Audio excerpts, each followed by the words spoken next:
하나님의 크신 은혜가 여러분과 함께 하기를 원합니다. 오늘은 왕국주일입니다. 왕으로 오신 예수님을 기리는 날입니다. 그런데 우리가 알듯 예수님은 이 왕에 대한 세상의 개념을 완전히 뒤바꿔 놓으시죠.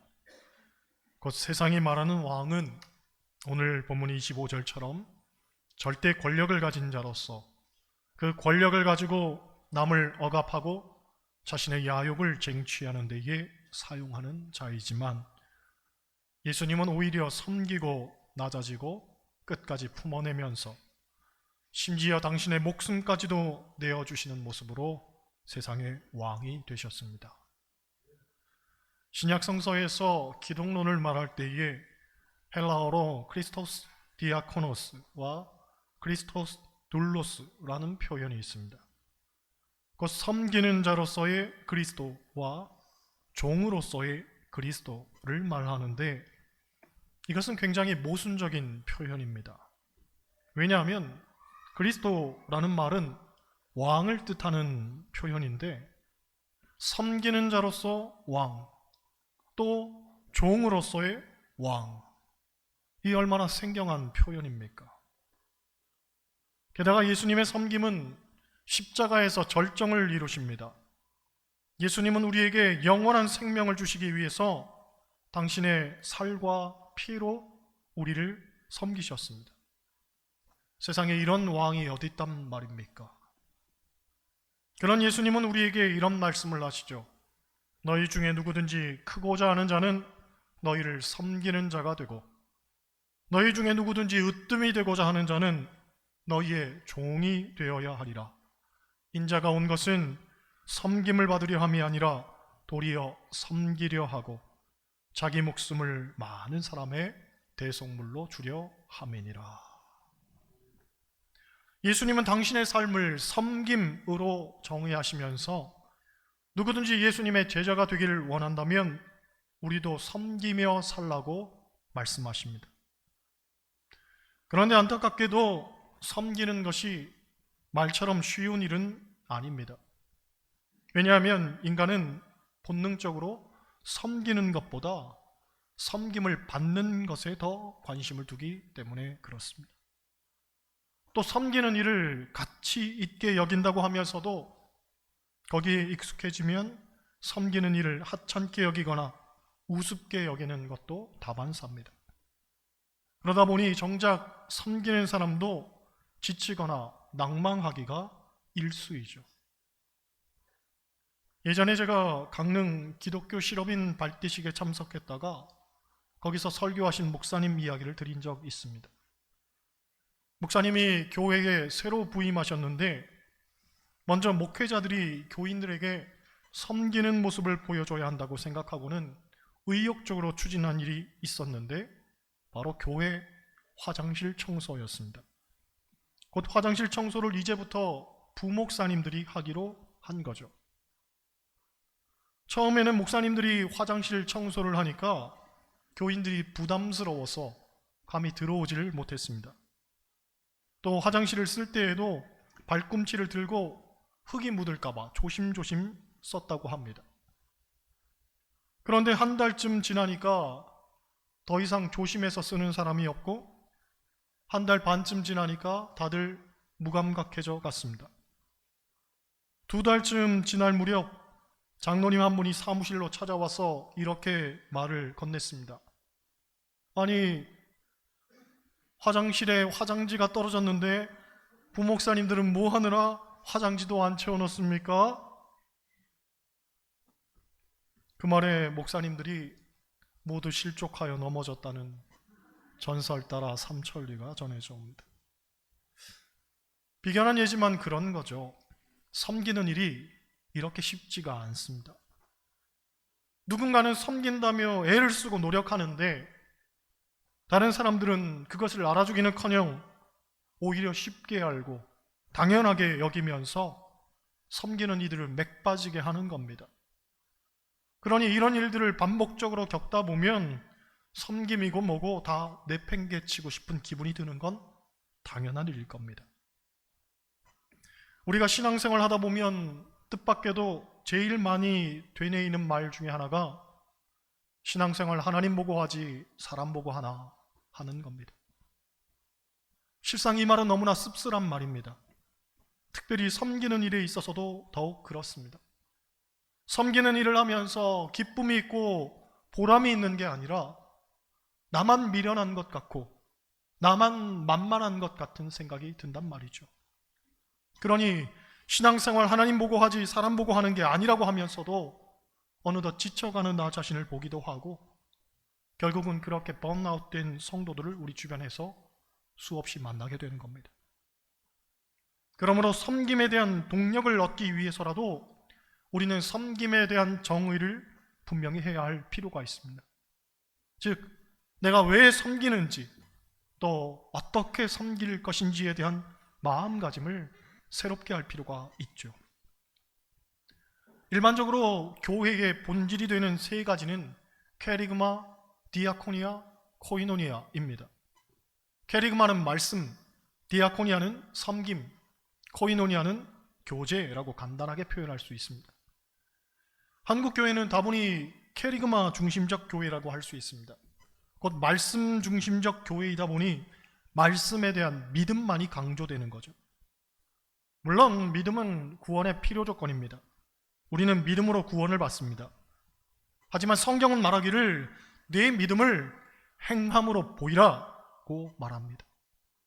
즉 믿음은 행함을 통해서 그 진가를 발휘하게 되고 믿음은 행함을 통해서 완성되는 겁니다.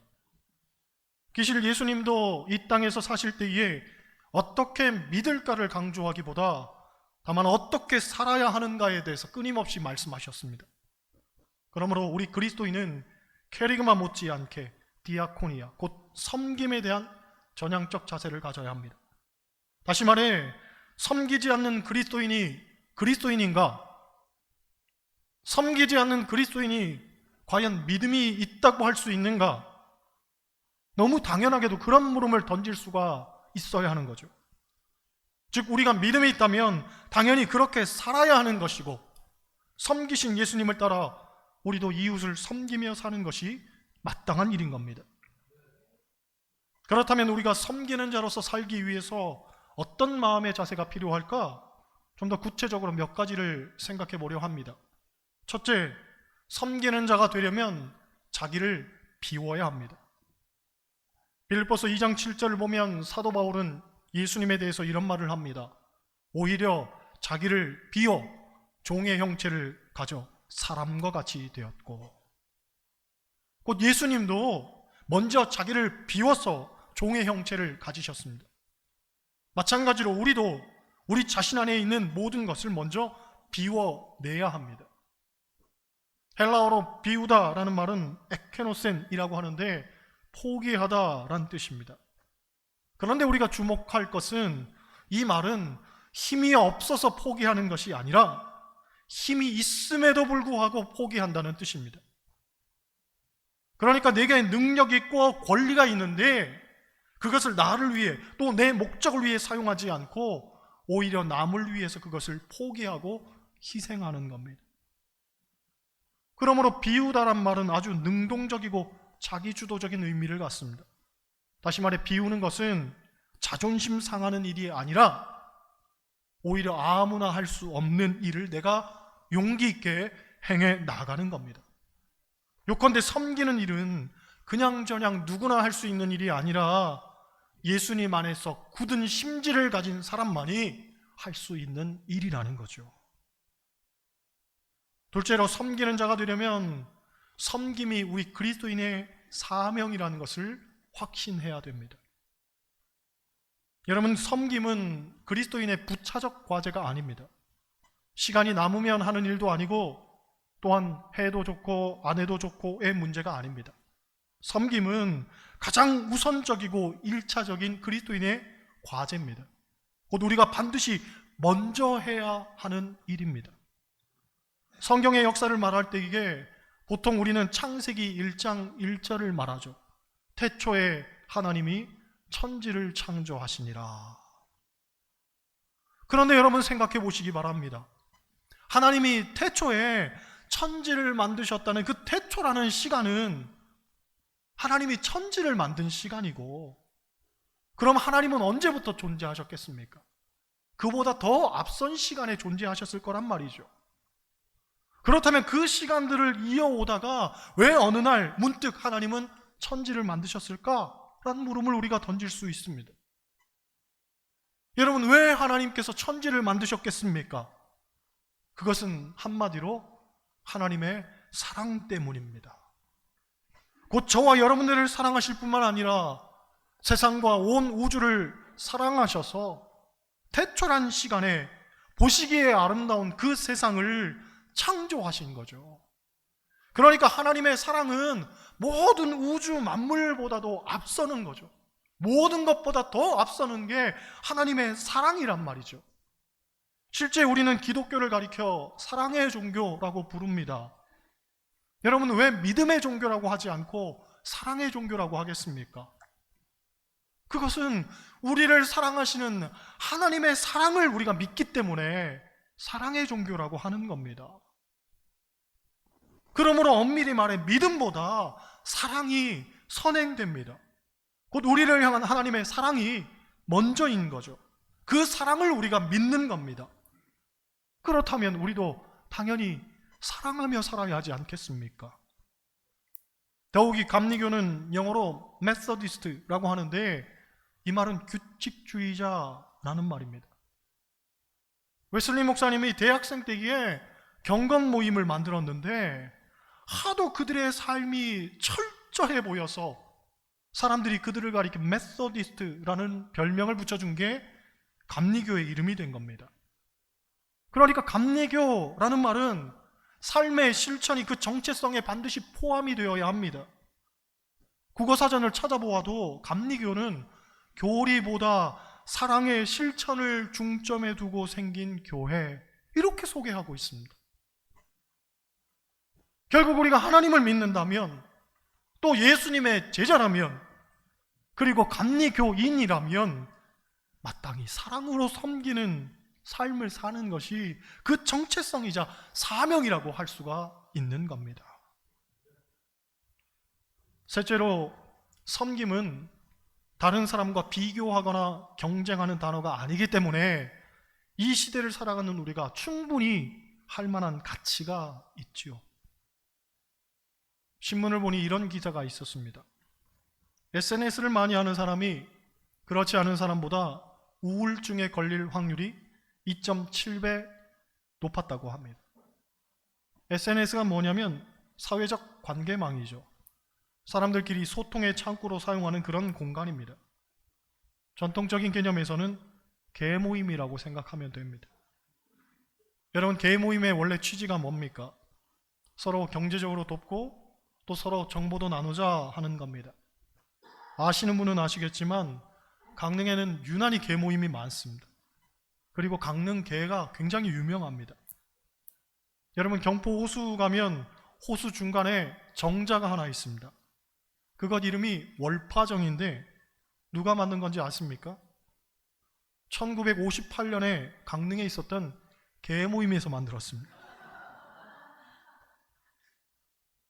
중요한 건 이 계모임이 서로 돕고 정보를 교류하고자 만든 건데, 이상하게 여자들은 계모임만 갔다 오면 열이 받죠. 왜냐? 우리 아들은 이렇게 좋은 대학 합격했고, 우리 남편은 승진했고, 우리 집은 넓은 평수로 이사했고, 기타 등등 이런 얘기를 듣다 보니까 열이 받는 겁니다. SNS가 그와 같은 거죠. 서로 정보를 나누려고 만든 건데 이게 서로 비교하게 되고, 그래서 열등감을 느끼게 되고 자기 비하해졌기도 하고 우울증이 생기고 한다는 겁니다. 그러니까 불행은 비교에서부터 시작된다는 겁니다. 바꿔 말하면 행복은 비교하지 않는 것에 있다는 얘기죠. 그런 면에서 이 섬김이라는 단어가 굉장히 중요합니다. 이 섬김은 비교할 수 없는 언어입니다. 왜냐? 섬김은 작든지 크든지 상관없이 그 자체로 의미가 있는 일이기 때문에 그렇습니다. 로마서 14장 4절을 보면 이런 말씀이 있죠. 남의 하인을 판단하는 너는 누구뇨? 그 섰는 것이나 넘어지는 것이 제 주인에게 있음에 저가 세움을 받으리니 이는 저를 세우는 권능이 주께 있음이라. 무슨 말이냐면 내 삶을 평가하시는 분은 주님이시기 때문에 다른 사람의 시선이나 평가에 휘둘리지 않겠다는 겁니다. 여러분, 섬김이란 건 그렇습니다. 그리고 그래야만 합니다. 하나님만 아시면 그걸로 충분합니다. 그러하기에 오늘도 기꺼이 하나님께 내 삶을 내어 맡기면서 십자가조차 짊어지고 사는 거죠.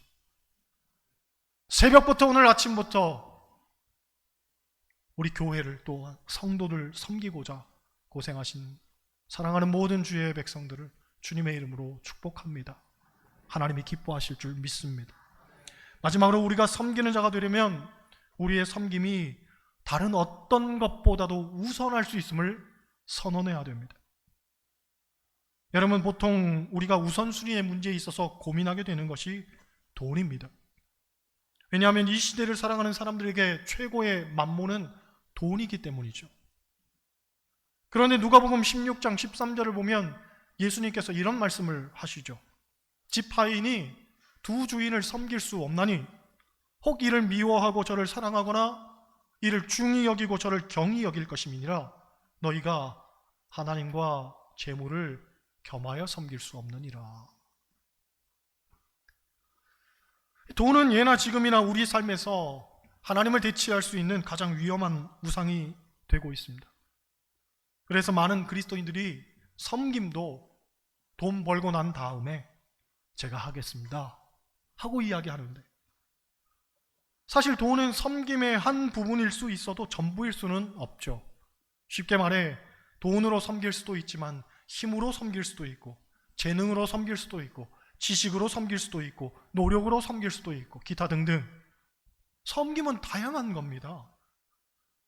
그런데 섬김을 이야기했을 때에 벌써 돈에 대한 부담감이 든다면 이건 섬김을 제대로 이해하지 못한 것이라고 말할 수밖에 없죠.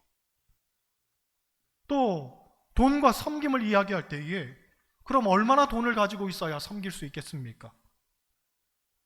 또 자기 계획대로 훗날 그만큼의 돈을 내가 쉬 거둘 수 있을 거라 생각하십니까? 우리가 예수님을 삶의 주인으로 모시면 돈을 종으로 부릴 수 있지만 돈을 삶의 주인으로 모시면 우리는 돈의 노예가 될 뿐입니다. 웨슬리 목사님이 10의 구조를 헌금한 건 유명한 일화입니다. 그런데 이분이 처음부터 10의 구조를 헌금한 건 아닙니다. 처음에는 10의 1조를 했습니다. 하지만 자기에 대한 씀씀이를 늘리지 않는 방법으로 헌금을 늘려갔습니다. 예를 들면 처음에 10만 원 받을 때 9만 원은 자기를 위해 쓰고 1만 원은 헌금했습니다. 그러다가 20만 원 받을 때에도 9만 원은 자기를 위해 쓰고 11만 원은 헌금했습니다. 50만 원을 받을 때에도 9만 원은 나를 위해 쓰고 나머지는 헌금했습니다. 이런 방법으로 살다 보니 10의 구조도 헌금을 하게 되더라는 거죠. 때문에 웨슬리 목사님이 돈의 사용에 대해서 첫 번째로 권면하는 것이 뭐냐면 사치하지 말라는 겁니다. 그 사치만 안 해도 남는다, 사치만 안 해도 넉넉하다, 사치만 안 해도 충분하다, 사치만 안 해도 잘 살 수 있다는 것이었습니다. 기실 섬김에 대해서 인색한 사람들 보면 대부분 사치를 말할 수밖에 없습니다. 쓸데없는 일에는 돈을 마구 사용하면서 정작 하나님과 이웃을 위한 일에는 계산기부터 두드리죠. 그런 것을 보면 엄밀히 말해 섬김은 우리에게 돈이 있고 없고의 문제가 아니죠. 원칙을 어디에다 세우고 사느냐의 문제일 뿐입니다. 여러분, 예수님은 이 땅에 오신 목적에 대해서 오늘 본문 28절을 통해서 이렇게 말합니다. 인자가 온 것은 섬김을 받으려 함이 아니요 도리어 섬기려 하고 자기 목숨을 많은 사람의 대속물로 주려 함이니라. 섬기러 오신 왕, 종으로 오신 왕, 그 예수님을 따라 우리도 마땅히 섬기며 살아야 할 줄 믿습니다. 그렇게 사는 저와 여러분 되시기를 주님의 이름으로 간절히 축원합니다.